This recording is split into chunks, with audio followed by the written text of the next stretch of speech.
Guys, and welcome back to the channel. So today we're going to be taking a look at the GepRC Sparrow.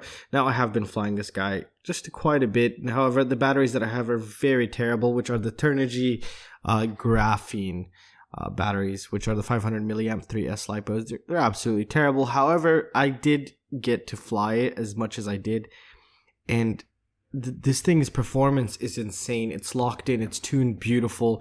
All the components, even the execution of everything in there is very well done, and this frame just flies like a beast. Now the flight footage, you guys will see the flight footage in a little bit. Like I mentioned, the batteries were kind of terrible, so I couldn't really do full punch outs, but the locked in feeling, just the smoothness of the quad was very good.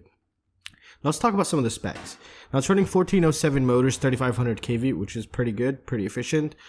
Should last pretty good on good batteries. It's using the Xt60 connector, as you can see right here, so I like to see that. Something very important, if this zip tie ever breaks off, I highly recommend you immediately fix it, because that'll rip the pads off of the HGLRC here. Now this has happened to me on my previous build, and you know, it rendered the whole board useless now. So just take care of that and take note of that.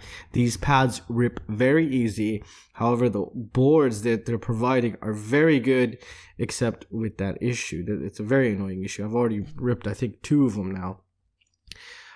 For the VTX, beautiful, up to 250 milliwatts selectable transmission, which is awesome. The execution is very clean. You don't have to worry about anything bumping into your propellers or anything. The motors, I think the rebranded Brother Hobby, because it has that notchy feel to it, like the Brother Hobby, I think Tornadoes R1 or something like that. So it does feel like them. Overall, you know, they're using a proper camera, one cam Swift here. They're using the new FR Sky. If you get the bind and fly version, they're using the new FR Sky receiver. Overall, it's a complete package. It is pretty expensive. It's around 250 bucks, but they provide you with a bunch of props, and they give you this nice little carrying case, but they don't give you any batteries. And they even give you this to modify your camera, and they actually have that ready for you right here, as I saw it. Yeah, it's right there.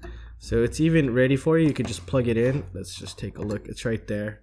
You can see that. So that's very nice of them, and it does have a buzzer. It's using premium components. This is a premium 3-inch.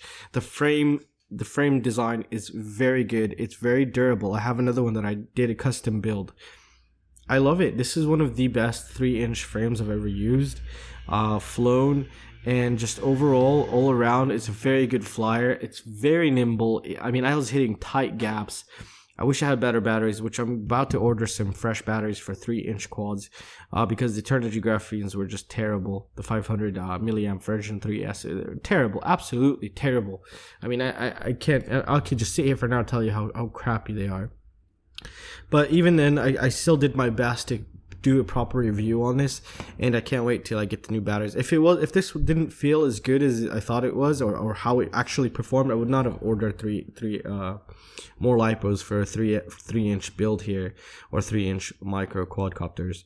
So overall, this thing is a beast. It flies insanely good. It's very locked in. They tuned it very well. I don't even know if it's stock Betaflight PIDs or not. I just modified the rates, bound it, and just flew. This thing just flew insanely good.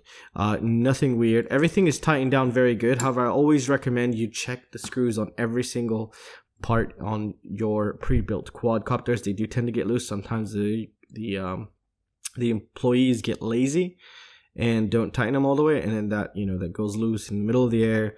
Next thing you know, your motor came off spinning, just broke everything or cut everything. So take that into consideration. That's very important to take note of.